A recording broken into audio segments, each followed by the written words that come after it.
სანამ ეპიზოდს დავიწყებ, თქვენ შენიშნავდით და მეც გეტყვით, რომ ვიმყოფები ახალ გარემოში. ახლა მიმდინარეობს ამ გარემოს სტუდიოდ და სამუშაო სივრცედ გადაკეთების პროცესი. ჩაფიქრებული მაქვს, როგორი უნდა იყოს, რა ფერებში უნდა იყოს, რა ინვენტარი უნდა განთავსდეს და ასე შემდეგ.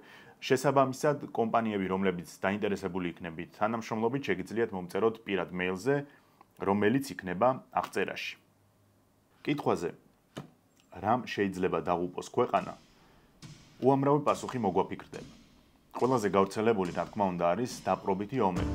ომებმა არამხოლოდ შეიძლება შეასუსტოს ქვეყანა, არამედ საერთოდ უკვალოდ გააქროს მსოფლიოს რუკიდან. უცნაურია, ხომ? ერთ დღეს არის ქვეყანა თავის ადმინისტრაციული მოწყობით, მეორე დღეს კი საერთოდ აღარაფერი აღარ არსებობს. ამის მაგალითია კართაგენი, რომელიც რომმა გაანადგურა. ნაყოფიერი მიწა დაამარილა, ხოლო მოსახლეობის ნაწილი ან დაიმონა, ან გადაასახლო. კართაგენი როგორც სახელმწიფო ან ტერიტორიული გაერთიანობა ვერასდროს ვეღარ დაბრუნდა. ჩვენ თაობას, რომელსაც COVID პანდემია შეეხო და თანაც ყველაზე მრავალფეროვან საინტერესო სტუდენტურ წლებში, რა თქმა უნდა, ერთ-ერთ ვარიანტად პანდემიასაც დაასახელებს და კი, ამ ვერსიასაც აქვს არსებობის უფლება. მაგალითად, ესპანელმა კოლონიალისტებმა სამხრეთ ამერიკაში იქაური ადამიანებისთვის ძღვენთან ერთად ჩაიტანეს ყვავილა. ესპანელებს და ზოგადად ევროპელებს იმუნიტეტი ჰქონდათ, რასაც ვერ ვიტყოდით სამხრეთ ამერიკელებზე. სულ რაღაც რამდენიმე წელში ტაინოს ხალხის 95% ყვავილით გარდაიცვალა. სამხრეთ ამერიკის კონტინენტის მინიმუმ 80% კი ყვავილთან ერთად სხვადასხვა დაავადებებით. ამიტომ, როცა სადმე საუბარი ჩამოვარდება იმაზე, თუ რა გაუკეთეს კოლონიალისტების ტყვიებმა და ზარბაზნებმა აბორიგენ ამერიკელებს, გახსოვდეთ, რომ ვერც ერთმა ცეცხლსასროლმა იარაღმა იმდენი ზიანი ვერ მიუტანა იმ ხალხს, რამდენიც დაავადებებმა. სხვათა შორის, არც სამხრეთ ამერიკელები დარჩნენ ვალში. მათ ესპანელებსა და პორტუგალიელებს ევროპაში სიფილისი გამოატანეს. ხო, ვინც ვერ გაუძლო სამხრეთ ამერიკულ ნებებს, მერე მადრიდში ან ლისაბონში თავის ცოლი მოულოდნელი საჩუქრით გააბედნიერა. სიფილის რომ თავი დავანებოთ, ბუნებრივმა კატასტროფებმაც არაერთი ცივილიზაცია ან ანტიკური პერიოდის სახელმწიფო გაანადგურა. მაგალითად მინოსური კრეტა, ვულკანმა და ცუნამმა. ამ სიის გაგრძელება უსასრულოდ შეიძლება. მაგრამ ზოგჯერ ქვეყნის დალპობა მდგომარეობს უბანალურეს მიზეზში. არ არის ყოველთვის აუცილებელი ეს დაკავშირებული იყოს საგარეო ძალებთან ან იმ არმიასთან, რომელმაც ჩვენი საზღვარი გადმოკვეთა და ჩვენს სასაღებად ემზადება. არც ეპიდემიებთან და არც ბუნებრივ კატასტროფებთან. ზოგჯერ ამ ყველაფერზე უარესი არის შიდა სიტუაცია. კორუფცია, არაპროფესიონალიზმი და ძალის ილუზია. როცა ვიწრო წრე ძალაუფლებას მოაჯდება, ხოლო მათი კომპეტენციები სრულად შეუსაბამოა. როცა სამხედროები მხრებზე ვარსკვლავებზე დარდობენ ნაცვლად რეალური გამარჯვებებისა. როცა გადაწყვეტილებები არა ქვეყნის საკეთილდღეოდ მიიღება, არამედ ილუზიური სიძლიერისთვის. მაშინ ქვეყანა ლპობას იწყებს. დაუკვირდით, მე ვამბობ ლპობას, იმიტომ რომ ეს არის დროში გაწელილი პროცესი, რომელიც ერთ და ორ დღეში არ იძლევა კატასტროფულ შედეგებს. სამაგიერო წლების შემდეგ დომინოს პრინციპით ეს ეროზია ქვეყანას სრულად გამოშიგნავს. 1974 წლის საბერძნეთი ზუსტად ამის მაგალითია. ეს არის გაფრთხილება. ისტორია იმის შესახებ, თუ რას გაუკეთებს ქვეყანას პოლიტიკური სიბრმავე, სიმხდალე, არაკომპეტენტურობა და სიბრიყვა. დღეს ვისაუბრებთ, რატომ არის გაყოფილი ქართველების ერთ-ერთი საყვარელი მიმართულების ქვეყანა კვიპროსი ორ ნაწილად, როგორი ომეს ისტორიაში ერთადერთხელ ნატოს წევრმა სახელმწიფოებმა ერთმანეთში და რატომ ვერ მოიპოვა მართლმადიდებლურმა კვიპროსმა ერთიანი დამოუკიდებლობა. The Greeks began shelling, but the Turks denied. We have witnessed over 1,000 Turks counting them, but at 50 the sky was too confused with helicopters. American-built Hueys. Რასთან ასოცირდება დღეს ჩვენთვის კვიპროსი? ერთ-ერთ ყველაზე ხელმისაწვდო მიმართულებად, ულამაზეს სანაპიროებთან, ოფშორულ ზონებთან, სუფთა ზღვასთან, სადაც არტივტივებენ პამპერსები და შპრიცები და უბრალოდ კარგ მოგონებებთან. მაგრამ ყოველთვის ასე არ იყო. მეცაც გეტყვით, მეორე მსოფლიო ომის შემდეგ ეს ლამაზი კუნძული ევროპაში პირველი კერა იყო, სადაც შეიარაღებული კონფლიქტი გაჩაღდა. დღეს ეს ბევრისთვის ფანტასტიკის სფეროა. ან კვიპროსმა რით და რატომ უნდა იომოს, ან ვინ ვერ გაიყო ხმელთაშუა ზღვის ეს პაწაწინა კუნძული. როგორც შენიშნავდით, თუნდაც ამ ვიდეოდან გამომდინარე, ვიდეოების ხანგრძლივობა იზრდება. ეს არის რთული და დამღლელი პროცესი. ანუ ერთი არის, როდესაც თქვენამდე ვიდეო მოვიდა საბოლოო სახით და მეორე არის ამ ვიდეოს შექმნაზე რამდენი დრო, ენერგია და რესურსი დაიხარჯა. ამ ყველაფერში, რა თქმა უნდა, მეხმარება კეტოგენჯის ერთ-ერთი საუკეთესო პროდუქტი Brain Optimizer-ი, რომელიც გონების მუშაობას აუმჯობესებს. მე განსაკუთრებით ვურჩევ სტუდენტებს, რომლებსაც უწევთ უამრავი და უზარმაზარი მოცულობის ინფორმაციის დამუშავება. ეს დაგეხმარებათ არა მხოლოდ ადვილად ათვისებაში, არამედ უფრო იქნება გაზრდილი თქვენი კონცენტრაცია. ჩემ შემთხვევაში ეს დადებითი მხარეები აღმოვაჩინე. ის ასევე აუმჯობესებს სხვადასხვა მახასიათებლებს, როგორიცაა მეხსიერება, ფოკუსირება და აზროვნების სისწრაფე. შესაძენად შეგიძლიათ მიხვიდეთ ადგილზე, ვაჟა-ფშაველას თორმეტში, ან შეიძინოთ ონლაინ. მე პირადად ჩემი გამოცდილებიდან გამომდინარე ვუწევ 100%-იან რეკომენდაციას. თემას რომ დაუბრუნდეთ, ვინ და რატომ ვერ გაიყო კვიპროსი? აი, გაყოფა არის ზუსტად ის მომენტი, საიდანაც უნდა დაიწყოს ჩვენი ეპიზოდის გაშლა. ზოგადად კვიპროსი ერთი დამპყრობლიდან მეორე დამპყრობლის ხელში გადადიოდა და ყველამ რაღაც თავის გავლენა იქონია. მაგრამ ყველაზე დიდი კვალი დატოვა ოსმალურმა ოკუპაციამ. თან რა არის იცით რომ კვიპროსის მართლმადიდებლური ეკლესიის ძლიერების ზენიტი ზუსტად ოსმალურ ოკუპაციის პერიოდზე მოდის. მანამდე კუნძული ჰქონდათ ბრიტანელებს, ვენეციელებს, ჯვაროსნებს და ასე შემდეგ, მაგრამ არასდროს მართლმადიდებლური ეკლესია არ იყო ისეთი ძლიერი, როგორც ეს იყო ოსმალური ოკუპაციის პერიოდში. რატომ მოხდა ასე, ხო? ოსმალებს, რომლებმაც კუნძული ვენეციელებს გამოსტაცეს, ჰქონდათ პრაგმატული მიდგომა. მათთვის მთავარი იყო ეკლესიის ლოიალურობა და დანარჩენი დიდად არ ადარდებდათ. ეკლესია თავის ცხოვრებით ცხოვრობდა და ფაქტობრივად უმცირესი, ზოგ შემთხვევაში ნულოვანი ჩარევა იყო სულთნის მიერ. გარდა ამისა, ოსმალები ეკლესიის ლიდერს ანიჭებდნენ საზოგადოების პოლიტიკური ლიდერის არაფორმალურ სტატუსსაც. ფაქტობრივად გამოდიოდა, რომ ეკლესიის ხელმძღვანელი იყო კვიპროსის საზოგადოების პოლიტიკური ლიდერიც. სხვათა შორის კონსტანტინოპოლის მართლმადიდებლური ეკლესიაც ოსმალურ სახელმწიფოში ლეგალური და აღიარებული ინსტიტუტი იყო, რადგან იმპერიის დასავლეთ პერიფერიებში მართლმადიდებლები ცხოვრობდნენ და ოსმალებმა ხელუხლებლად დატოვეს მათი რელიგია. ანუ მათთვის მთავარი იყო უბრალოდ მორჩილება. რომ დაუბრუნდეთ კვიპროსს, ასეთი სიტუაცია მივიღეთ, რომ კუნძული არის ბერძნული მართლმადიდებლური გავლენის. უამრავი ადამიანი არის მისი მიმდევარი. ფაქტობრივი მმართველი კი არის ეპისკოპოსი, რომელსაც აქვს უზარმაზარი ავტორიტეტი.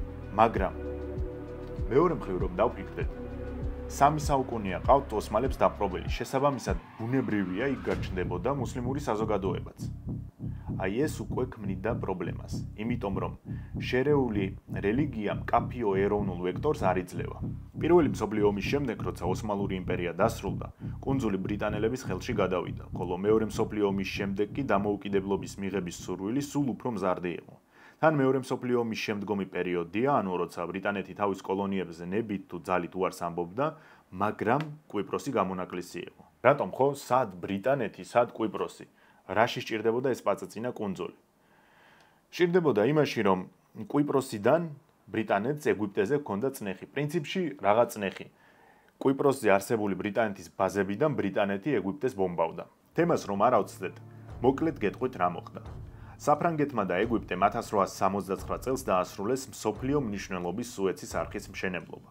ეგვიპტე ფლობდა 44%-ს, საფრანგეთი დანარჩენს, მაგრამ 1875 წელს ეგვიპტემ თავის აქციები ბრიტანეთს მიყიდა. ასე გრძელდებოდა 1956 წლამდე, სანამ ეგვიპტის მაშინდელმა პრეზიდენტმა აბდელ ნასერმა არ განაცხადა, რომ დაიკიდეთ ბიჭებო ის შეთანხმება, დღეიდან სუეცის არხს ვუბრუნებ ეგვიპტეს და აი აქ ბრიტანელები და ფრანგები თვალით არ დამანახოთ. ბრიტანელები ასე იყვნენ, ვინ აბდელ ნასერი, ანუ ვის გაუბედე შენ ეს? გამწარებულმა ევროპელებმა, ანუ ბრიტანელებს და ფრანგებს გულისხმობ, ეგვიპტეს დაუწყეს ომი. საკმაოდ მაღალი ხარისხის ოპერაცია ჩაატარეს, მაგრამ ამერიკისგან და საბჭოთა კავშირისგან მხარდაჭერა ვერ მიიღეს და ომის გაჩერება მოუწიათ. არხი კი ეგვიპტეს შერჩა. ზუსტად ამ ომის ფარგლებში ბრიტანელები იყენებდნენ კვიპროსს, საიდანაც ხდებოდა მათი გამანადგურებლების გაშვება. სანამ ბრიტანელები ეგვიპტელებთან არკვევდნენ ურთიერთობას, ამასობაში კუნძულზე სულ უფრო და უფრო იზრდებოდა დამოუკიდებლობის მიღების სურვილი. და ამ განწყობის სათავისოდ გადმოკაჩვას ბერძნები და თურქები ცდილობდნენ, იმიტომ რომ ორივე მათგანს ჰქონდა კუნძულზე პრეტენზია. ინგლისელები ბუნებრივია არ ჩქარობდნენ, იმიტომ რომ მათთვის ეს იყო სტრატეგიული დანიშნულების კუნძული. ამიტომ ეს მშვიდობიანი აქციები და პროტესტები ნელ-ნელა გადაიზარდა შეიარაღებულ წინააღმდეგობაში. ამ წინააღმდეგობის სულისჩამდგმელები იყვნენ საბერძნეთის ხელისუფლების მიერ კუნძულზე საიდუმლოდ გადმოსროლილი ბერძენი ოფიცრები, პოლკოვნიკ გრივასის მეთაურობით. გრივასის ასეთმა სათნო სახემ არ დაგაბნიოდა. მის პერიოდში სადაც კი გასროლა იყო საჭირო, ყველგან მონაწილეობა მიიღო. ჯერ თურქების წინააღმდეგ, შემდეგ მეორე მსოფლიო ომში, შემდეგ საბერძნეთის სამოქალაქო ომში და ახლა კვიპროსზეც. სინამდვილეში იყო ელიტარული სამხედრო, გამოცდილი ხელმძღვანელი. ამ ოფიცრების კუნძულზე გადასხმით და ბერძნული მწვანებერეტების მოქმედების მსგავსი მოდელით, კვიპროსზე შეიქმნა გასამხედროებული წინააღმობა, რომელსაც ერქვა EOKA. საბერძნეთის ინტერესები და გათვლა ის იყო, რომ როგორც კი კვიპროსელებს დავეხმარებით ბრიტანელების განდევნაში, მოხდებოდა ენოსის გაერთიანება, ანუ კვიპროსი შევიდოდა საბერძნეთის შემადგენლობაში. ეს ჰაერიდან მოსული აზრები არისო. კუნძულის საკმაოდ დიდ ნაწილს მართლა სურდა საბერძნეთთან გაერთიანება, თან ამას უწყობდა რელიგიური ფაქტორიც. მოსახლეობის სულიერი და პოლიტიკური ლიდერი იყო მთავარეპისკოპოსი მაკარიოს მესამე. გარდა იმისა, რომ რელიგიურად განათლებული იყო, როგორც მომავალში გამოჩნდება, პოლიტიკურადაც განსწავლული იყო და ზუსტად გრძნობდა საზოგადოების განწყობებს. ასეთი განლაგება მივიღეთ. გრივასი პარტიზანული მეთოდებით ებრძოდა ბრიტანელებს, მაკარიოს მესამე კი უფრო პოლიტიკურ საზოგადოებრივ ველზე. საბოლოოდ ბრიტანული კონტროლი მოწყდა. შესაძლებელი იყო თუ არა, რომ ბრიტანელებს კუნძული შეენარჩუნებინათ, კი, სავარაუდოდ შესაძლებელი იყო, მაგრამ პოლიტიკური გარემოებები სამხედრო ხარჯებს აღარ ამართლებდა. ჯერ ერთი რომ სუეცის არხი დაკარგეს და მერე მეორე ბრიტანეთი გადადიოდა კონტრაქტულ სამხედრო სამსახურზე, რაც ავტომატურად გამოიწვევდა არმიის რიცხოვნობის შემცირებას. ამიტომ აღარ უღირდათ ბრიტანელებს, რომ კვიპროსი ძალით შეენარჩუნებინათ. შესაბამისად, 1956 წელს საბერძნეთი, თურქეთი და ბრიტანეთი შეთანხმდნენ, რომ კვიპროსი გახდებოდა სუვერენული სახელმწიფო. ბრიტანელები უფლებას იტოვებდნენ, რომ მათი ორი ბაზა კუნძულზე დარჩებოდა და მთავარი დათქმა იყო, რომ არც საბერძნეთი და არც თურქეთი კუნძულს არ შთანთქავდა. სამივე მხარე რჩებოდა კუნძულის სუვერენიტეტის გარანტორად. ახალი გამომცხვარი ქვეყნის პრეზიდენტი გახდა მაკარიოს მესამე. იმისათვის, რომ თურქეთს დაეცვა საკუთარი მოსახლეობის ინტერესები, მან შეთანხმებაში მოითხოვა, რომ კვიპროსის ძალოვანი სტრუქტურის 30% დაკომპლექტდეს ეთნიკური თურქის მიერ და ასევე ერთ-ერთი წამყვანი თანამდებობა უნდა ყოფილიყო ეთნიკურად თურქის მიერ დაკავებული. მაკარიოს მესამის შემთხვევაში ეს იყო ვიცე-პრეზიდენტი. თითქოს დაალაგდა ხო სიტუაცია და ორი სრულად განსხვავებული მრწამსის საზოგადოება იწყებს შეხმატკბილებულად ცხოვრებას. ორი რატომ? ისევ ვიმეორებ, რომ კუნძულის უმეტესობა დაახლოებით 70% მაინც არის მართლმადიდებელი, ხოლო დანარჩენი არის მუსლიმები და სხვები, რომლებიც ძირითადად ცხოვრობენ კუნძულის ჩრდილოეთში. მეგობრებო, პოლიტიკურ ისტორიული კლასიკა არის, რომ როცა ქვეყანა მოიპოვა დამოუკიდებლობა, მოსახლეობა ჯერ არის ბუნდოვანებაში, გაურკვევლობაში, აუცილებლად გამოჩნდება ვიღაც, ვინც შეეცდება ეთნიკურ ნიადაგზე კონფლიქტის გაღვივებას. ზოგადად, როცა ქვეყანას ახალი მოპოვებული აქვს დამოუკიდებლობა და ფეხს ახლა იდგამს, მეზობელი სახელმწიფოები სვავებივით დასტრიალებენ და ელოდებიან, როდის დაუშვებენ ქვეყნის შიგნით შეცდომას, რომ მომენტით ისარგებლონ. პარადოქსი არის ის, რომ ასე დროს აუცილებლად გამოჩნდება სასარგებლო იდიოტი ან უბრალოდ ბრიყვი, რომელიც ფსევდონაციონალისტური მესიჯების ხარჯზე ფიქრობს, რომ მოახდენს მოსახლეობის კონსოლიდაციას და იმას საერთოდ არ ფიქრობს, რომ ამ მეზობელ სახელმწიფოებს უბრალოდ ძღვენს უკეთებს. კვიპროსის შემთხვევაში ასეთი კაცი იყო EOKA-ს ავტორიტეტული და ცნობილი წევრი შინაგან საქმეთა მინისტრი პოლიკარპოს გიორკაცისი. გიორკაცისმა დაიწყო ულტრანაციონალისტური მესიჯების გაჟღერება, რომ კუნძულზე არ არის იმათი ადგილი, ვინც თავს ელინად ართვლის. თან ვისეუბნება ამას ხომ, ვისთან ერთად გუშინ იბრძოდა ბრიტანელების წინააღმდეგ თავისუფლებისთვის. სიტუაციას ისიც ართულებდა, რომ ეს კაცი იყო შინაგან საქმეთა მინისტრი და წამყვან ან თუნდაც საშუალო რგოლის თანამდებობებზე არასდროს ნიშნავდა იმ ადამიანებს, ვისაც ჰქონდა თურქული ფესვები, ანუ მხოლოდ ბერძნებს. ნიშნავდა მხოლოდ ბერძნებს. იმას ვამბობდი, რომ პოლიტიკოსმა არასდროს არაფრის ფასად არ უნდა დაძაბოს სიტუაცია რელიგიურ ან ეთნიკურ ნიადაგზე. ამ კაცმა კი მოახერხა ის, რომ ორივე მათგანს ნავთი დაასხა. საბოლოოდ მოხდა ის, რაც უნდა მომხდარიყო. ამ დაძაბულ გარემოში ბერძენმა პოლიციელმა მოკლა თურქი ტაქსისტი. დაიწყო კუნძულზე მცხოვრებ თურქებსა და ბერძნებს შორის დაპირისპირება. თან ორივე მხარე კარგად შეიარაღებული იყო.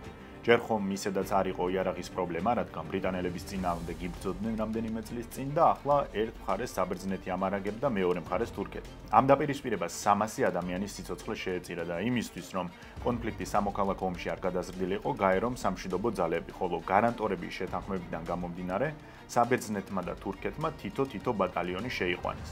აი, რა უნდოდა გიორგაც, ხო?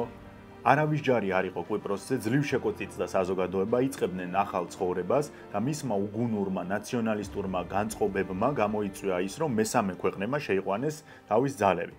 თან გულწრფელად რომ ვთქვათ, ახლა ხო თურქეთი იყო აუტსაიდერი. იმიტომ რომ ხედავდნენ თურქები კარგად, რომ საზოგადოების უმრავლესობას ურჩევნია საბერძნეთი და არა თურქეთი. ამიტომ რაღაც განსაკუთრებული უნდა მომხდარიყო, რომ თურქეთს მისცემოდა საბაბი თავის ჯარი შეეყვანა კუნძულზე. და ზუსტად ეს საბაბი ჩაუგდო ხელში გიორგ კაცმა. იმისათვის რომ მე ჩემი ხალხი უნდა დავიცვა და უნდა შევიყვანო ჩემი სამხედროები, გამოიწვია ის, რომ თურქეთი აღმოჩნდა კუნძულზე. ახლა რა ხდება? ორივე ქვეყანას გამოაქვს სათავისო დასკვნები. საბერძნეთმა ჩუმად შეიყვანა თავის სამხედროები კუნძულზე, ანუ იმ ოფიციალურად შეყვანილი ბატალიონის გარდა და ეს სამხედროები დაასაკმა კვიპროსის თავდაცვის ძალებში. ფაქტობრივად კვიპროსის თავდაცვის ძალების ოფიცრები იყვნენ საბერძნეთის არმიის წევრები. ჩრდილოეთში მცხოვრებმა კვიპროსელებმა, ანუ თურქმა კვიპროსელებმა, უარი თქვეს კვიპროსის თავდაცვის ძალებში სამსახურზე და საკუთარი ძალების შექმნეს. საბერძნეთმა საკმაოდ შეაღწია კვიპროსის ძალოვან სექტორში და ფაქტობრივად სრულადაც აკონტროლებდა. აქედან იწყება ყველაზე საინტერესო. იცოდნენ თუ არა თურქებმა, რომ საბერძნეთი კვიპროსის თავდაცვის ძალებს აკომპლექტებდა თავის ოფიცრებით. რა თქმა უნდა რომ იცოდნენ. მაგრამ მათ თურქებმა ანუ სტრატეგიულ გათვლაზე გააკეთეს აქცენტი. თუნდაც მთელი თავდაცვის სამინისტრო საბერძნეთმა გაძენძოს თავის ოფიცრებით. ბერძნები გეოგრაფიას ვერაფერს დაუპირისპირებდნენ და გეოგრაფია ამ შემთხვევაში თურქეთის სასარგებლოდ იყო. შეხედეთ, ეს არის რეგიონის რუკა. 90 კილომეტრამდეა თურქეთის საზღვარი კვიპროსის სანაპირომდე. როცა უახლოესი ბერძნული კუნძულიდან, სადაც სერიოზული ბაზა ანუ კრეტადან კვიპროსამდე არის თითქმის 600 კილომეტრი. ამიტომ თურქები უყურებდნენ ასე, რომ ჩვენი სტრატეგია უნდა იყოს კუნძულის ბლოკადა და საზღვაო და საჰაერო დესანტის გადაყვანა. აი ეს სამი რაღაც არის მხოლოდ ჩვენი მხრიდან საჭირო. შესაბამისად დაიწყეს მობილური აერო და საზღვაო დესანტის შექმნა. და თან აქ საინტერესო რა არის, რომ წვრთნები მიმდინარეობდა მუდმივად, ანუ საკმაოდ ინტენსიური იყო, რადგან ისინი ფიქრობდნენ, რომ ეს X დღე შეიძლება დადგეს ნებისმიერ დროს, შეიძლება დადგეს 1 წელიწადში, 2 წელიწადში, 5 წელიწადში ან 10 წელიწადში. შეცნობის დაშვების უფლება არ გვაქვს, ამიტომ ჩვენ ამ დღისთვის, რომელიც არ ვიცით როდის დადგება, უნდა ვიყოთ 100%-ით მზად. დასკვნა გამოიტანა ასევე მაკარიოს მესამემ, რომელზეც გითხარით, რომ სასულიერო სფეროს გარდა ამ ადამიანს პოლიტიკური აზროვნება შეეძლო. მან გააცნობიერა, რომ ახლა მე ვარ მთელი კუნძულის და არა მხოლოდ ეთნიკური ბერძნების პრეზიდენტი. ამიტომ პირველ რიგში საჭიროა ნებისმიერ ფასად კვიპროსის შენარჩუნება, როგორც ერთიანი სუბიექტი და ასევე საჭიროა თურქი კვიპროსელების უფლებების დაცვაც. იმიტომ რომ ისინიც ზუსტად იგივენაირად არიან მოქალაქეები და კვიპროსელებიც. ამიტომ ერთ დროს თვითონ ენოსის იდეის მომხრე მაკარიოსი ხვდება, რომ თუ ასეთი კურსით წავა ქვეყანა, გამორიცხულია ერთიანობის შენარჩუნება და დედა საბერძნეთთან შეერთების ლოზუნგის ნაცვლად იწყებს ერთიანი და განვითარებადი კვიპროსის შექმნის იდეას. ეს კვიპროსი კი იარსებებდა კვიპროსელ ერთან და არა ბერძენთან ან თურქერთან. ყველა აქ მცხოვრები იყო კვიპროსელი და არა სხვა ეროვნების ადამიანი. ბედის ირონია კი ის იყო, რომ მაკარიოსის ეს იდეა არავის აწყობდა. არც საბერძნეთს, რომელიც შანსს არ უშვებდა, რომ კუნძული მიერთებინა, არც თურქეთს, რომელსაც პირველად ოსმალური იმპერიის შემდეგ შანსი მიეცა, რომ კვიპროსზე საკუთარი ძალები შეეყვანა, და არც ამერიკას, რომელთანაც მაკარიოს ურთიერთობა დაეძაბა, იმიტომ რომ კვიპროსი უარს არ ამბობდა ჩრდილო ვიეტნამთან სავაჭრო თანამშრომლობაზე. ამასობაში სიტუაცია დაულაგდა საბჭოთა კავშირთან, რაც დასავლური სამყაროსთვის ასევე წითელი ხაზი იყო. პარალელურად მაკარიოსის სიმპათიით სარგებლობდა ადგილობრივი სოციალისტური პარტია, რომელიც კვიპროსელების გაერთიანებას სოციალურ-ეკონომიკურ ნიადაგზე აპირებდა და არა რელიგიური კუთვნილების მიხედვით. თუმცა ხო სიმართლე ის იყო, რომ დიდი მოთამაშეების ინტერესებში ერთიანი კვიპროსი არ ჯდებოდა. პოლიტიკური უვიცებისა და ბრიყვების არსებობა პოლიკარპოს გიორკაცის სახით კი ამ დიდ სახელმწიფოებს აწყობდათ. და ახლა კი უკვე როცა განვიხილეთ, რა სიტუაცია იყო კვიპროსზე, როგორი სტრატეგიული გეგმა ჰქონდა თურქეთს, მივადექით ეპიზოდის მთავარ გმირებს, საბერძნეთის მთავრობას. მცირე შესავალი რომ გავაკეთოთ, საბერძნეთი ჩემი თქმის გარეშეც გეცოდინებათ, რომ უკვე დიდი ხანია პოლიტიკურ-ეკონომიკურ კრიზისშია. თითქოს ამ ქვეყნის ბედისწერაა მუდმივი კრიზისი. მეორე მსოფლიო ომის დროს, როცა ნაცისტურმა გერმანიამ და იტალიამ შეძლეს საფრანგეთის ოკუპაცია, საბერძნეთის მეფე ქვეყნიდან ინგლისში გაიქცა, თუმცა ფორმალურად რჩებოდა ქვეყნის მმართველად. ეროვნულ განმათავისუფლებელი არმია, რომელიც საბერძნეთის კომპარტიამ დაარსა, ფაშისტების წინააღმდეგ პარტიზანულად იბრძოდა და თანაც საკმაოდ წარმატებით. როცა ოკუპაცია დასრულდა, ინგლისში გაქცეული მეფე გეორგიუს მეორე დაბრუნდა, ამ ეროვნულ განმათავისუფლებელ არმიას თავზე ხელი გადაუსვა, კარგი ბიჭები ხართო, რომ ასე იბრძოდით, თქვენი სისხლით დაღვარეთ, მეც იქ რო ვიყავი წასული რაღაცებს ვაკეთებდი, დიპლომატიურ დონეზე ვაგვარებდი. მაგრამ მოდი შევთანხმდეთ ბიჭებო, რომ მართველი მე უნდა ვიყო ისევო. ბუნებრივია წლები, როცა კომუნისტური ძალები იბრძოდნენ და ქვეყნის სადარაჯოზე რჩებოდნენ, თავიანთი მიმდევრები ჰყავდათ, რომლებსაც არ უნდოდათ მონარქიის აღდგენა. ამიტომ სამოქალაქო ომი დაიწყო, სადაც 1959 წელს გამარჯვებული გამოვიდა მეფე და ნაციონალისტები. კომპარტია და მემარცხენე ორგანიზაციები ქვეყანაში აიკრძალა. მეფემ დასაყრდენი კონსერვატორებში ნახა, რომელთა რელიგიურ სენტიმენტებზე წარმატებით თამაშობდა. მეფე პავლოსის სიკვდილის შემდეგ ტახტზე ავიდა მისი ვაჟი კონსტანტინე მეორე, რომელიც გარდა იმისა, რომ პოლიტიკურად უვიცი და სულელი იყო, ასევე უბრალოდ ოჯახის ფულებით თავში ავარდნილი პატარა ბიჭუნა იყო. მოსახლეობაში დიდი მოლოდინი არსებობდა, რომ ახალგაზრდა მეფე ქვეყნის მოდერნიზებას დაიწყებდა და საბერძნეთს პოლიტიკური ჩამორჩენილობიდან გამოიყვანდა. თანაც ისე დაემთხვა, რომ ქვეყნის პრემიერი გახდა ცენტრისტი ლიბერალი, რომელმაც კომუნისტები შეიწყალა და პროფკავშირები ლეგალურად გახადა. ეს პრემიერი იყო გეორგიუს პაპანდრეუსი, რომლის რეიტინგზე მეფე მიეჭვიანა. მასში კონკურენტი დაინახა და გადააყენა. თან ეს მოხდა ყველაზე ცუდი ფორმით. პაპანდრეუს საზოგადოებაში დიდი პატივისცემითა და ავტორიტეტით სარგებლობდა, ხოლო მეფისა და მისი კონფლიქტი საჯარო იყო. შესაბამისად, კიდევ უფრო დადებითად იმოქმედა პრემიერის რეიტინგზე. ქვეყანაში მორიგი პოლიტიკური კრიზისი დაიწყო. მეფესა და მის ერთგულებს არ ჰქონდათ შესაფერისი პოლიტიკური ცოდნა ან გამოცდილება, რომ ეს კრიზისი ემართათ.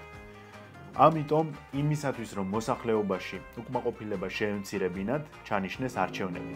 მეფემ კარგად იცოდა, რომ პაპანდრეუს არჩევნებში ვერ მოუგებდა.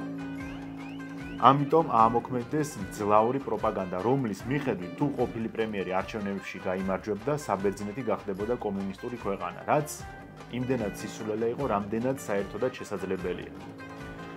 კონსტანტინე მეორემ თავის ერთგულ სამხედროებს დაავალა, რომ მოემზადებინათ სამხედრო დიქტატურა. საბოლოოდ დიქტატურა დამყარდა, თანაც სამხედრო, მაგრამ არა მეფის ერთგული ჯარისკაცების. ბედის ირონია ისაა, რომ ეს კომუნისტური პროპაგანდა მეფემ სინამდვილეში ხომ მოიგონა და თავის მედია საშუალებებით, ელიტებით გაავრცელა დანარჩენ საზოგადოებაში, ხო? მაგრამ ისე მოხდა, რომ ეს პროპაგანდა შემთხვევით დაეჯერათ უფრო ქვედარგოლის სამხედროებს. და სანამ გენერლები ფიქრობდნენ, როგორ უნდა გაეკეთებინათ სამხედრო გადატრიალება, ამ ქვედარგოლის სამხედროებმა, იმით შეპყრობილებმა, რომ ვაი და მართლა არ გააწითლოს ახლა საბერძნეთი ამ პაპანდრეომ, თვითონ გააკეთეს სამხედრო გადატრიალება. თან ეს მოულოდნელი ამბოხი იმდენად სწრაფად წარიმართა, რომ ამბოხების ზოგიერთმა მხარდამჭერმა და პროპაგანდისტმა ვერც კი გაიგო რა მოხდა. მოკლედ, 1967 წლის 21 აპრილს გასროლის გარეშე სამხედრო ხუნტას ხელში აღმოჩნდა რკინიგზა, ტელეგრაფი, რადიოსა და ტელევიზიის შენობა, დიდი გაზეთების რედაქციები, სამეფო სასახლე, თავდაცვის სამინისტრო და გენშტაბი. ხუნტის ხელმძღვანელი იყო პოლკოვნიკი გეორგიუს პაპადოპულუსი, რომელმაც საეთერო მიმართვაში განაცხადა, რომ ეს არა მხოლოდ პუტჩი, არამედ რევოლუცია, რომელმაც ქვეყანა კომუნისტური დიქტატორისგან იხსნა. პაპადოპულოს სიტყვა არ ჰქონდა დასრულებული, რომ მთელი ქვეყნის მასშტაბით უკვე რეპრესიები იყო დაწყებული. მათ შორის აკავებდნენ არა მხოლოდ მემარცხენე აქტივისტებს, არამედ საბერძნეთის განმათავისუფლებელი ფრონტის ყოფილ წევრებს, ინტელიგენციას და სტუდენტებს. პირველივე დღეს ხუნტამ დააკავა 6500 ადამიანი. ოპოზიციონერი პანაიოტის ელისი კი წამებით მოკლეს. მეფესა და მეფე, იკითხავთ თქვენ. მეფეს ხუნტამ აუხსნა, რომ პატარა ბიჭი, მოგვისმინე ახლა ჩვენ დიდ კაცებს. შენ გააგრძელე ისე ცხოვრება, როგორც აქამდე ცხოვრობდი, ფლანგეის შენი სამეფო ოჯახის ფულები, ძვირადღირებული მანქანები, სასტუმროები, დასვენება, რაც გინდა ის გააკეთე, შენ ჩაერევი ჩვენ საქმეებში, ჩვენ დაგილაგებთ ქვეყანას, მოგიწესრიგებთ სიტუაციას, უბრალოდ ერთადერთი რაც უნდა გააკეთო არის ის, რომ შენთვის იყო.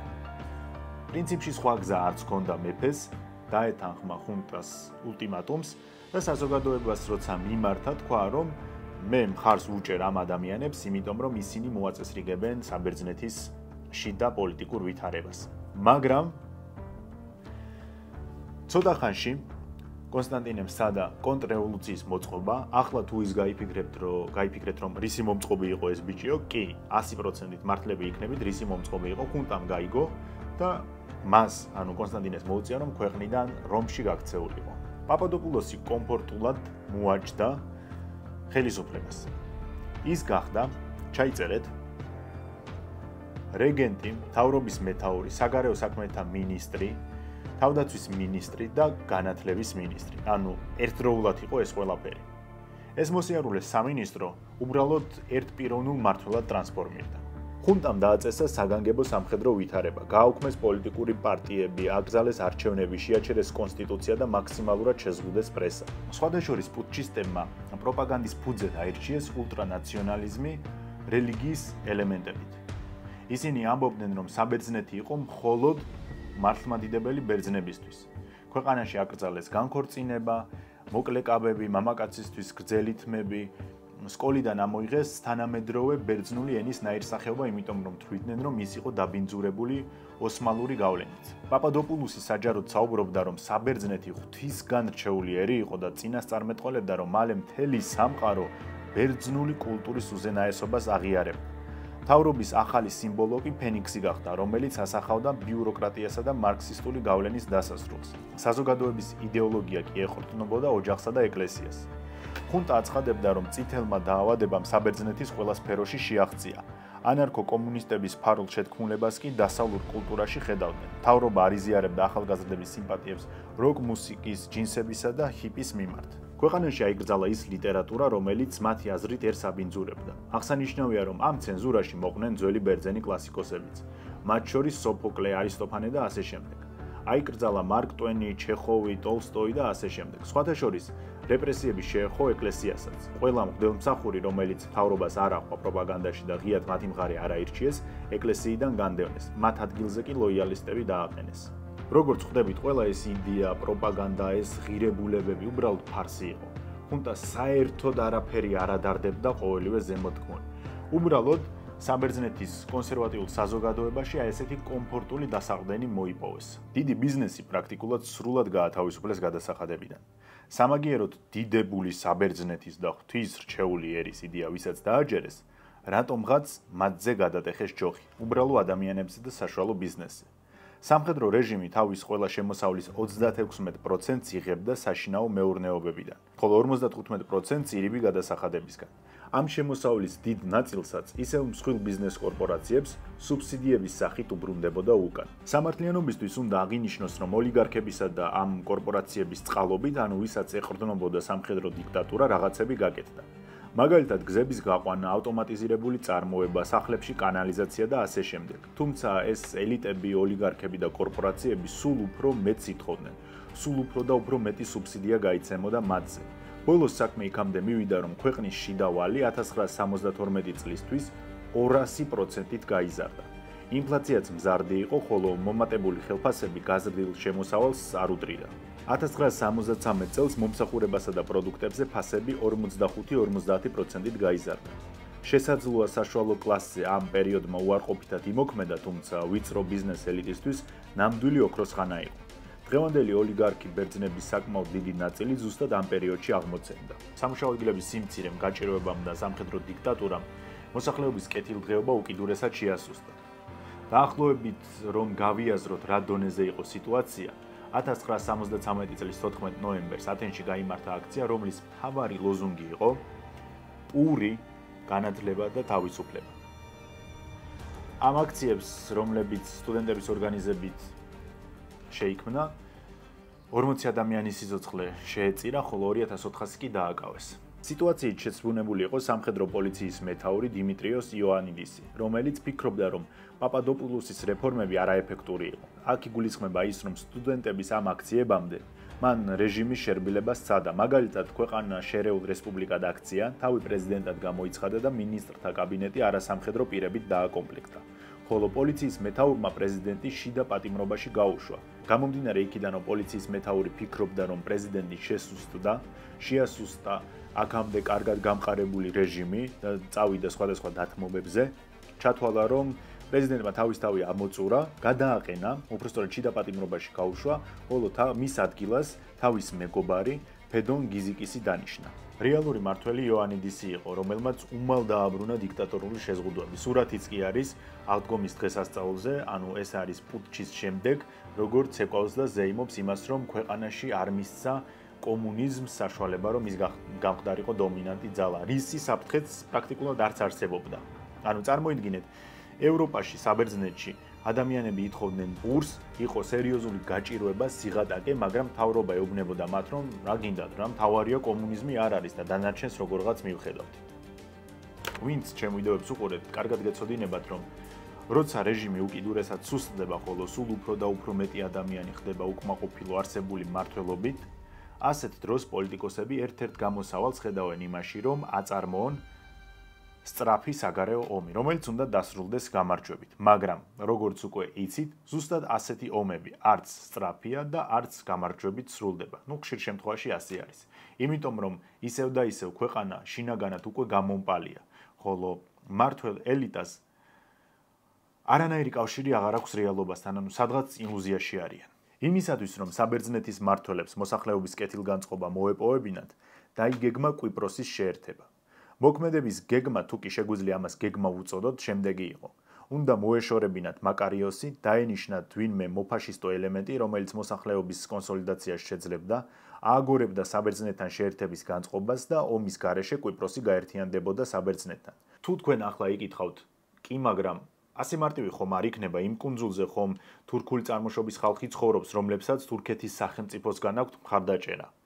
კი, თქვენ სწორ შეკითხვას დასვამთ, განსხვავებით საბერძნეთის მთავრობისა, რომელმაც ეს გარემოება საერთოდ დააიგნორა. ზემოთ გითხარით, რომ დიქტატორული რეჟიმები რეალობასთან კავშირს კარგავს, იმიტომ რომ ასეთ დროს მმართველ ელიტას უნდა მოახსენო ის, რაც მათ სიამოვნებთ და არა ის, რაც სინამდვილეში ხდება. ზუსტად ასე იყო საბერძნეთის შემთხვევაშიც. საგარეო დაზვერვის ხელმძღვანელი გენერალ დიმიტრიოს იოანიდis ეუბნებოდა, რომ სიტუაციის გამწვავების შემთხვევაში თურქეთი სამხედრო გზას მიმართავდა. ამაზე საბერძნეთის არაფორმალური მმართველი ეუბნებოდა, რომ თუ კი კიდევ ერთხელ მსგავს ეტყოდა, სამსახურიდან გაათავისუფლებდა. ეს არის იდეალური მაგალითი იმისა, რომ პოლიტიკური ლიდერები ქვედა რგოლებს ავალდებულებენ იმის მოხსენებას, რისი მოსმენაც მათ სურთ. 1974 წლის 15 ივლისს კვიპროსზე გადატრიალება მოხდა. წესით მაკარიოსი უნდა მოეკლათ, თუმცა მან ბრიტანელების ბაზაზე გაქცევა მოახერხა. რატომ იყო კვიპროსზე ასე მარტივი გადატრიალების მოწყობა? როგორც დასაწყისში გითხარით, კვიპროსი სავსე იყო ბერძენი სამხედროებითა და პოლიციელებით. ანუ აქ წარმოშობით ბერძენი კი არ იგულისხმება, არამედ ის კადრები, ვინც საბერძნეთში მსახურობდნენ და გადმოიყვანეს კვიპროსზე და კვიპროსის ეროვნულ გვარდიაში გააფორმეს. ყველა ძალოვან სტრუქტურას ბერძნები აკონტროლებდნენ, მათ შორის იყვნენ სპეცდანიშნულების წევრებიც. ამბოხი ერთ სრულ დღეს გაგრძელდა. 16 ივლისისთვის ყველაფერი დასრულებული იყო. მაკარიოსი გაქცეული, მისი ერთგული პოლიტიკოსები და აქტივისტები დაპატიმრებული. მარიონეტ პრეზიდენტად კი საბერძნეთის მთავრობის მოტრფიალე ნიკოს სამსონი დანიშნეს, რომელიც საბერძნეთთან მიერთების მომხრეც იყო. როგორც მიხვდებოდით, კუნძულის თურქულმა საზოგადოებამ არ მოიწონა ბერძნული პუტჩი, ეს ლოგიკურიც არის, იმიტომ რომ ისინი საერთოდ ამ ამბავში გადარჩენის საკითხს ვამდნენ, სულ მცირე ჩაგვრის. ამიტომ აისხეს იარაღი და დახმარებისთვის თურქეთს მიმართეს. თურქეთის მაშინდელმა პრემიერმა ბიულენდ ეჯევითმა პირველ რიგში დიდ ბრიტანეთთან სცადა მოლაპარაკება. მან ბრიტანელებს განუცხადა, რომ ორივე ვართ კვიპროსის სუვერენიტეტის გარანტორები, ჩვენ შევთანხმდით იმაზე, რომ არავინ ამ ქვეყანას სათავისოდ არ გადაკაჩავდა, ახლა მოხდა ასეთი გადატრიალება, შესაბამისად უნდა გავაერთიანოთ ძალები, ეს პუტჩისტები დავსაჯოთ და მაკარიოსი დავაბრუნოთ პრეზიდენტად. ბრიტანელებმა მოიფხანეს თავი და ბიულენდს ეუბნებიან, რომ კი, ვართ ჩვენ გარანტორები და გვაქვს რაღაც ნაკისრი ვალდებულებები, მაგრამ არ გვაინტერესებს ჩვენ ეს ამბავი, არ ვაპირებთ ჩავერიოთ და შენც იგივეს გირჩევ, შეეგუე, რაც მოხდა, არა იტკიო აუტკივარი თავი და მოეშვი ფანტაზიორობას. ახლა წარმოიდგინეთ ბიულენდის მდგომარეობა. ის არის რთული დავალების წინაშე. ერთი მხრივ არანაირი საერთაშორისო მხარდაჭერა არ აქვს, ბრიტანეთმა უარი თქვა ვალდებულების შესრულებაზე, საბერძნეთმა თავის მიზანს მიაღწია და თეორიულად ნეიტრალური მთავრობა ამოაყირავა. სანაცვლოდ კი თავის ხალხი დანიშნა. კვიპროსელი თურქები დახმარებას ითხოვენ. თუ არ დაეხმარება მათ, ეს იქნება თურქეთის სტრატეგიული მარცხი. არჩევნებს ვეღარ მოიგებს, იმიტომ რომ გაუჭირდება აუხსნას მოსახლეობას, რატომ მიატოვა თურქეთმა თავის ხალხი კვიპროსზე და რატომ არ დაეხმარა მათ. და თან მეორე მომენტი არის ის, რომ ან უნდა იმოქმედოს ახლა, ან მომავალში ძალიან გაუჭირდება, რადგან საერთაშორისო საზოგადოება ამ პუტჩს შეეგუება და რაც დრო გავა, უფრო დაკარგავს აქტუალურობას საკითხი, შესაბამისად, წლების მერე თუ თურქეთი რაღაც სამხედრო გზით შეეცდება სიტუაციის შეცვლას, საერთაშორისო საზოგადოება იტყვის, რომ ეს უკვე იყო თავდასხმა, ეს უკვე იყო როგორც აგრესიის აქტი. ამიტომ ეჯევითმა უნდა გადაწყვიტოს, ან მოქმედებს ახლა, ან უნდა მიენდოს მომავლის იღბალს. პირველი რაც გააკეთა ეჯევითმა ნატოს განუცხადა, რომ ჩვენ თურქეთი არ ვაღიარებთ საბერძნეთის მიერ დაორგანიზებულ სამხედრო გადატრიალებას და არ შევეგუებით ამას. ამიტომ, რადგანაც საბერძნეთიც ნატოს წევრია და ჩვენც, რადგანაც არ გინდათ ჩაერიოთ და მშვიდობიანად და სამართლებრივად მოვაგვაროთ, მაშინ ინიციატივას ავიღებთ ჩვენს ხელში. გამორიცხულია, რომ ჩვენი ხალხი მივატოვოთ. ამის შემდეგ მოიწვია უსაფრთხოების საბჭო და გენშტაბის ხელმძღვანელს გენერალ სარქარს ეკითხება, რამდენ ხანში იქნებიან ჩვენი სამხედრო ძალები მზად იმისთვის, რომ კვიპროსზე ჩავატაროთ სპეცოპერაცია. გაინტერესებთ გენერლის პასუხი? თქვენი აზრით რა ვადას ეტყოდა? 1 კვირა, 1 თვე, 9 წელიწადი. გენერალმა უპასუხა, რომ ხვალიდანვე ჩვენ შეგვიძლია დავიწყოთ სამხედრო ოპერაცია და ეს საერთოდ არ იყო გაზვიადებული ნათქვამი. 10 წლის განმავლობაში თურქი სამხედროები კუნძულზე დესანტისთვის ემზადებოდნენ. აბსოლუტურად ყველა დეტალი დამუშავებული ჰქონდათ, არანაირი გადაცდომა ან გაუთვალისწინებელი ფაქტორი. ხომ გახსოვთ, როცა ვისაუბრეთ, ყველამ თავის დასკვნა გამოიტანა თქო და თურქეთის დასკვნა კუნძულზე დესანტის გადასხმასა და შემდეგ მის ბლოკადაში მდგომარეობდა. ხო და ეს პირველადი მონახაზი მრავალგზის გაწვრთნილ და გადამზადებულ სამხედროებთან უკვე რეალიზებისთვის მზად იყო. ანუ მთელი ეს წლები არა მხოლოდ თეორიულად ამუშავებდნენ, არამედ მუდმივ წვრთნებსა და სიმულაციებს ატარებდნენ. 19 ივლისს, როცა თურქული სამხედრო ფლოტი და სადესანტო ხომალდები დაიძრნენ კვიპროსის მიმართულებით, მაშინაც კი ამერიკასა და ბრიტანეთის შათვლით ყველა ფიქრობდა, რომ ეს უბრალოდ საჩვენებელი ღონისძიება იყო და გამორიცხავდნენ იმას, რომ თურქეთი ასე მოკლე ვადაში ოპერაციას ჩაატარებდა. საბერძნეთმა საერთოდ იმ დღეს აღმოაჩინა, რომ სანამ თვითონ სტუდენტებს დასძებდნენ და ოლიგარქებს ამდიდრებდნენ, თურქეთს ამასობაში სერიოზული ფლოტი შეუქმნია.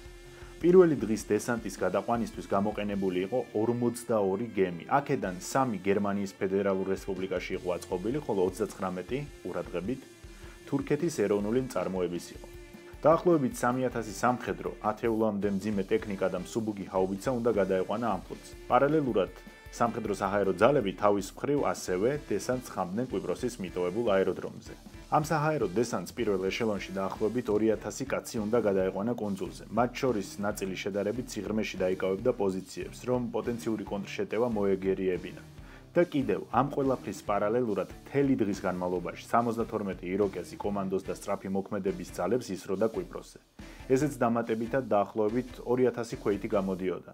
ეს იყო თითქმის მთლიანი თურქული სადესანტო ძალების რაოდენობა, რომელიც თურქეთმა აბსოლუტური უმრავლესობით უმოკლეს ვადაში გადაიყვანა კვიპროსზე. დღის ბოლოს თურქეთს 7000-მდე სამხედრო ყავდა გადაყვანილი კუნძულზე.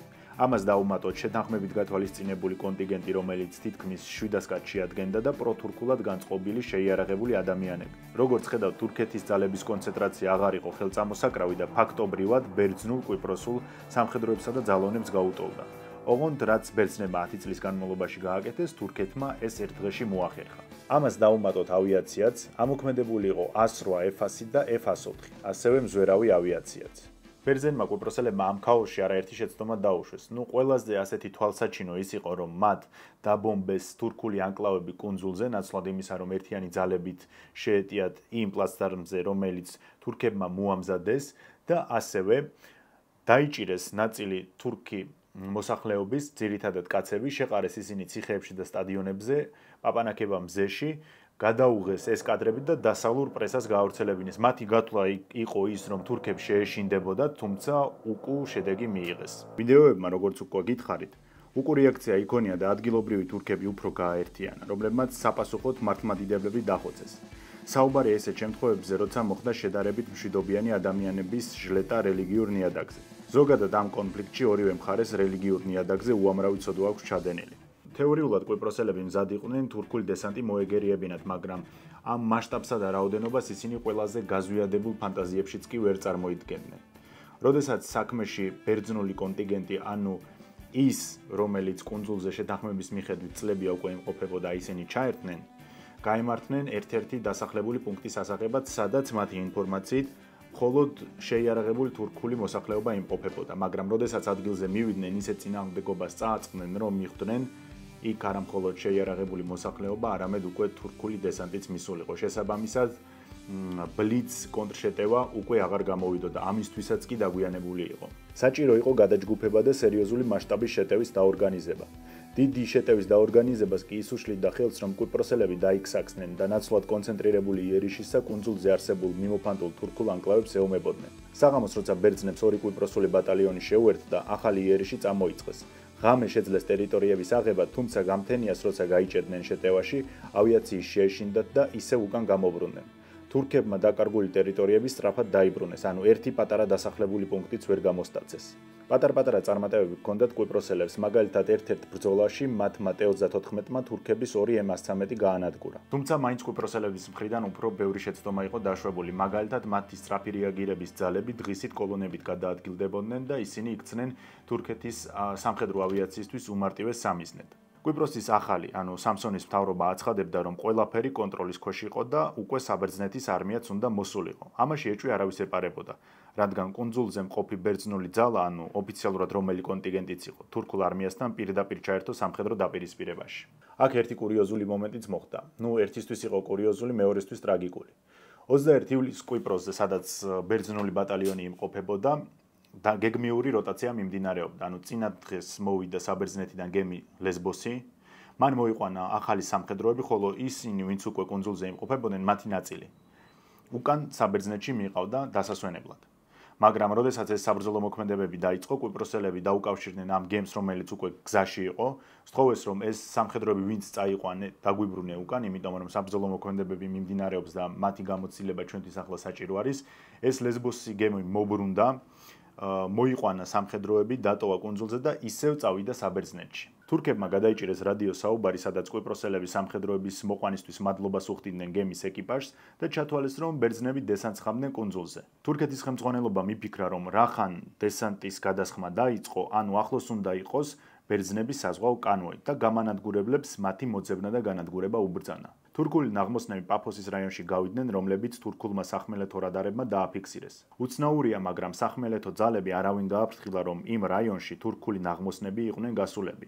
ამიტომ მათ საჰაერო ძალების შტაბს გადასცეს ინფორმაცია, რომ აი ის კანოი, რასაც ვეძებთ, ვიპოვეთო. ავიაციამ მალევე აღმოაჩინა ეს გემები, თან ვიზუალურად ამოცნობის შემთხვევაში თურქი პილოტებისთვის ის იყო რთული, რომ რადგან საბერძნეთიც და თურქეთიც ნატოს წევრები არიან, ისინი არიან ამერიკის სამხედრო ძალების კონტრაქტორები. შესაბამისად არის ტექნიკა და მათ შორის ეს იყო საზღვაო ტექნიკის რაღაც ნაწილიც, რომელიც სრულად იდენტური იყო. შესაბამისად, ეჭვიც კი არ ჰქონდათ, რომ ესენი იყვნენ თავისი, ანუ თურქი გემები. მათ იფიქრეს, რომ ეს არის ბერძნული კანოი. გაუხსნეს ცეცხლი. ერთი გემი კოჯატეპე დაუყოვნებლივ ჩაიძირა. იმ ორმა ხომალდმა კი ეს ავიაცია მოიგერია და გადარჩენილ გამანადგურებლებს უკან დაბრუნება მოუწიათ. ანუ ერთმანეთს ძირავდნენ და ერთმანეთს ესროდნენ. ორი გამანადგურებელი სხვათა შორის ჩამოაგდეს. კოჯატეპეს ეკიპაჟის 78 წევრი გარდაიცვალა. დანარჩენი, წარმოიდგინეთ, იქ რამდენ გემს შეეძლო ჩაევლო, მაინც და მაინც ებრაულმა ჩაიარა. გადაარჩინა ეს ხალხი, წაიყვანა ისრაელში და თურქეთი ამ ინციდენტს მალავდა, არასაჯაროებდა, სამაგიეროდ ისრაელმა მედიამ ყველგან დაწერა, რომ თურმე თურქებმა თავისივე გემი ჩაძირეს. ამიტომ სამ დღეში უკვე თურქეთშიც კი იცოდნენ, რომ ასეთი შეცდომის გამო საკუთარი ამხელა უზარმაზარი გემი ჩაძირეს თურქებმა. ამასობაში ვითომ ტრადიციული ფასეულობის მოყვარე ბერძნული მთავრობა, რომელიც ვითომ ხომ სამხედრო წიაღიდან გამომდინარეობდა და თავს დიდი საბერძნეთის შემქმნელობაზე დებდა, ცოტა შოკში იყო.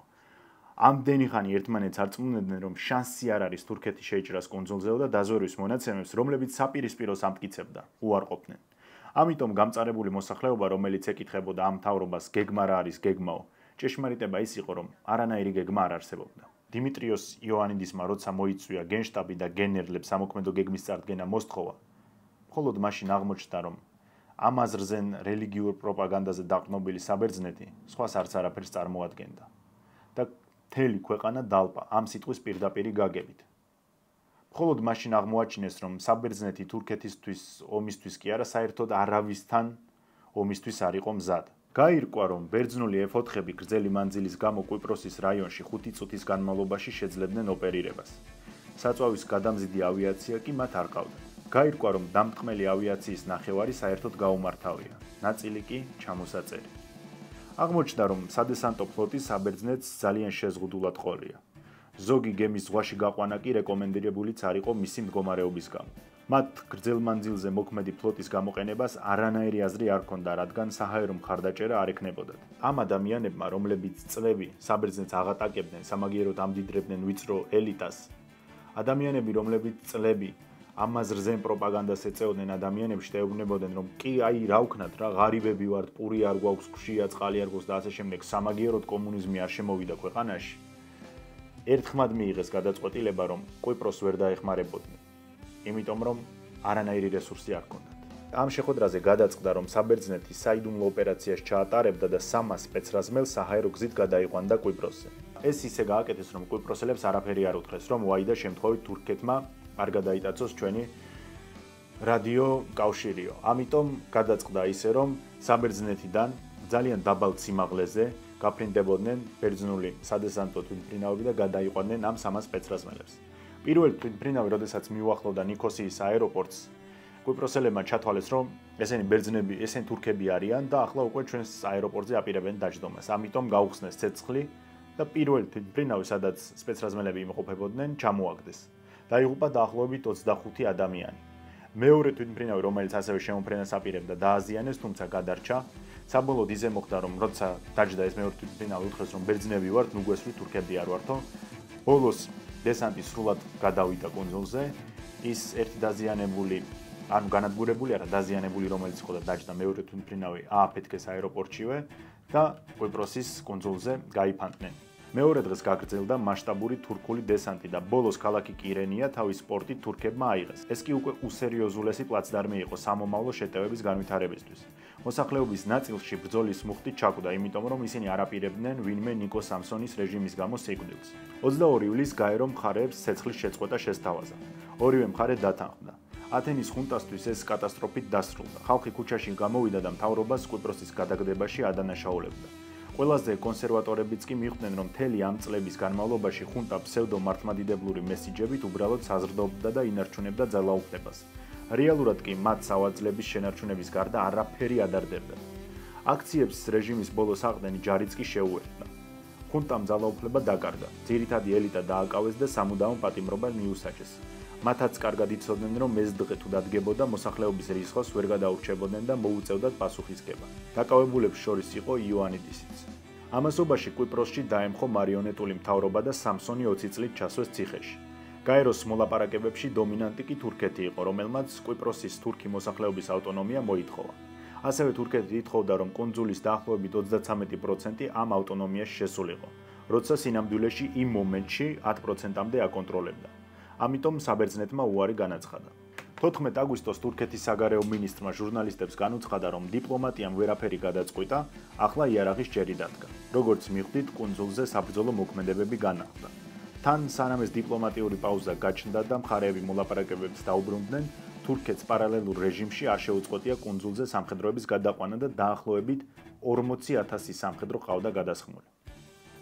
16 აგვისტოს თურქეთმა ყველა დასახულ მიზანს მიაღწია, მათ კუნძულის 33%-ის ნაცვლად 36% დაიპყრეს. გაავლეს საზღვარი და არაღიარებული ჩრდილოეთ კვიპროსის სახელმწიფო შეიქმნა. კონფლიქტი დღემდე ასეა გაყინული. საბერძნეთმაც და თურქეთმაც კონფლიქტში ნატო დაადანაშაულა. საბერძნეთში იმდენად დიდი იყო ანტინატოური განწყობები, რომ მთავრობას მოუწია ნატოს დატოვება. სრულად არ დატოვეს, მათ დატოვეს უბრალოდ სამხრეთ მიმართულების დაგეგმარებისა და ოპერაციების სტრუქტურა, მაგრამ პოლიტიკურ წევრად საბერძნეთი მაინც რჩებოდა. თუმცა 1980 წელს ეთყობა გული მოულბად და ისევ დაბრუნდნენ ნატოში სრულად. ამერიკამ თურქეთს იარაღზე ემბარგო დაუწესა, თუმცა თურქეთმა საპასუხოდ საკუთარი სამხედრო მრეწველობა განავითარა და ასევე დღემდე აქტიურად აწარმოებს იარაღს. ნაცვლად იმისა, რომ თურქეთი შესუსტებულიყო, პირიქით ერთ-ერთი მოწინავე სამხედრო ძალა გახდა, რომელიც ოპერაციებს ატარებს ლიბიაში, სირიასა და ერაყში. ხოლო რეგიონალურ დონეზე საბერძნეთი ძალიან დიდი ხნით გამოთიშა პირველობის რბოლიდან. კითხვაზე რა უპავს ქვეყანას? არ არის აუცილებელი ეს ყოველთვის გარე ძალებს უკავშირდებოდეს. ნებისმიერ გარე ძალის არმიაზე, ბუნებრივ კატასტროფაზე და პანდემიაზე უარესი შეიძლება იყოს შიდა, უუნარო, არაკვალიფიცირებული პოლიტიკოსები, რომლებიც აუცილებლად გამოიწვევენ ქვეყნის ეროზიას. აი ასეთი გამოვიდა დღევანდელი ეპიზოდი. თუ მოგეწონათ, დაალაიქეთ, დაწერეთ კომენტარი, ხოლო ვისაც სურვილი გექნებათ, შეგიძლიათ გახდეთ ჩემი სპონსორი პატრეონზე. დროებით.